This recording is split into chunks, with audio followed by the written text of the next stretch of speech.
63 জেলা Bangladesh team boycott. আরে ভাই তোমরা এগুলো কি করতেছো? তোমরা সবাই মিলে মাঠের মাঝখানে ঢুকতেছো কেন? খেলা বন্ধ। বাংলাদেশ ক্রিকেট টিম 63 জেলা থেকে বয়কট। 63 জেলার কোন জেলায় বাংলাদেশ টিম নিরাপত্তা পাবে না। কিন্তু বাংলাদেশ ক্রিকেট টিমের অপরাধটা কি? বাংলাদেশ টিমের হ্যান্ড ফলোয়ার আমার জাঙ্গিয়া চুরি করছে। কিন্তু ভাই আপনি তো কোনোদিন জায়গা পড়তেনই না। আরে বেড়া কিছু একটা কই এত দোষের তলে ফেলা লাগবো। আগামী 24 ঘন্টার ভিতর যদি বাংলাদেশ টিম আমার জাঙ্গিয়া খুঁজে বাই করে না দেয় তাহলে বাংলাদেশ টিম বয়কট। কারণ যেখানে সেখানে যে বাংলাদেশ টিমের ফ্যান ফলোয়াররা জাঙ্গিয়া চুরি করে বেড়াইবো এইটা ড্যান্ডি হেলালের ফ্যান ফলোয়াররা কখনোই মেনে নিব না। কিন্তু ভাই সামান্য একটা জাঙ্গিয়াই তো, এটা নিয়ে তো কাহিনী করার কি আছে?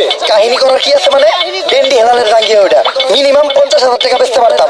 এই যে শার্টটা চাইলে 1 লাখ টাকা বেচতে পারবো। কোনো একদিন দেখবেন নিচের চুল একটা ধরে টান দিয়ে সিরা বেচলাম 5 লাখ টাকা রেকর্ড করবো রেকর্ড। কিন্তু ভাই একটা জিনিস বুঝলাম না, আপনার এই মূল্যহীন জিনিসগুলো কিনে কোন ব্যাক কলেরা? এই যে আমার লোকে যে ব্যাক কলের আছে রাই এগুলোর এক কথায় তুমি আমার সন্তানও বলতে পারো। কারণ এরা আমার কথায় উঠতে গেলে উঠে, বইতে গেলে বহে, চুষতে গেলে চুষে।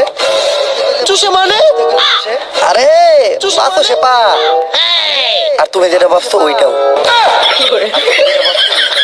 Boycott boycott.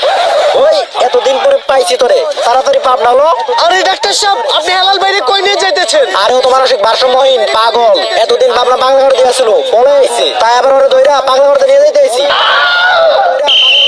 ওই ওরে পাগলা গাড়িতে পরে নিবি, আগে ওর আম গাছে তুইলা দে। ওর নামে ওয়ারেন্ট আছে, ওরে আপনি অ্যারেস্ট করো। কিন্তু স্যার হেলাল ভাইয়ের অপরাধটা কি? ও তো মাদকখোর, ও হাফ টাইম খায় ক্যান্ডি আর ফুল টাইম খায় ড্যান্ডি।